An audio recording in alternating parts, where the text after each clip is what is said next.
सीने के स्याही से जो लिखते हैं अपने इरादे को, उनके मोहब्बत के पन्ने कभी कोरे नहीं हुआ करते।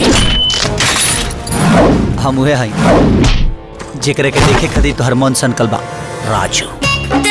ए जब से जान ली हनी पिया मान ली हनी संगे जिंदगी बिताइब हम तो ठान ली हनी। बाबू बोलो न तोहर का विचार है। I love you Raju. एगो हम हमर दिल दिल दिल ए जान होई तीनों तहार। बेटी की खुशी में हमारे परिवार का खुशी है और ओकर खुशी से कोई खेलस तब हम ओके बख्शब ना।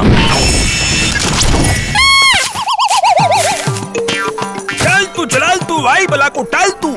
अरे भांजी ये केकरा से प्यार करता है? हमार बेटी तोहरा के जीवन साथी चुन ले बाड़ी और 15 दिन में अगर तू 15 लाख कमा के लिए तो हम अपन बेटिया का हाथ तोहरे हाथ पे दे दे।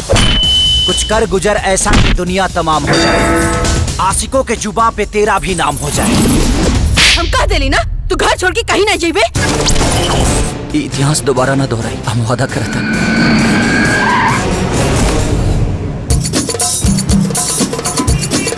Hi baby, I miss you.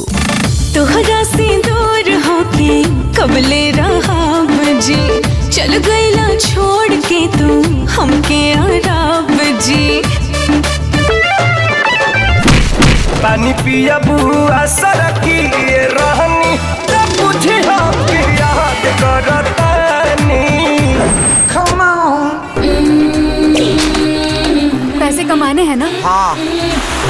तुम्हारा काम है मुझे खुश करना, मैं तुम्हें माला माल कर दूंगी। वो भिखारी का औलाद 6 महीना तक 6 साल के बाद भी दुबई से वापस न लौटी। तो दिल्ली लेके मेरा ये दिल्ली ले लो ले लो। मैं पबजी की गेम बन गई हूँ राजा जी आके खेलो। मैं पबजी की गेम बन गई हूँ राजा जी आके खेलो। मेरी नजरों के सामने उस कमबख्त का पासपोर्ट जलाओ।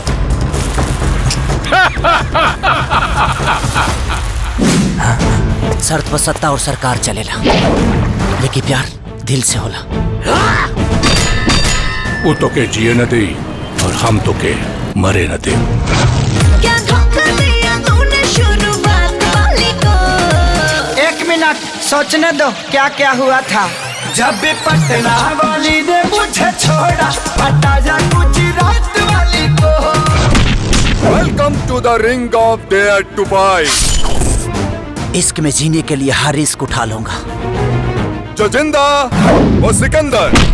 अगर मौत भी आई ना तो महबूबा समझ के गले लगा लो। कसम है तेरे इंतजार का, इत्तेबार तेरा टूटने नहीं दूंगा। रिश्ता अपना जन्म जन्म का है, साथ तेरा छूटने नहीं दूंगा।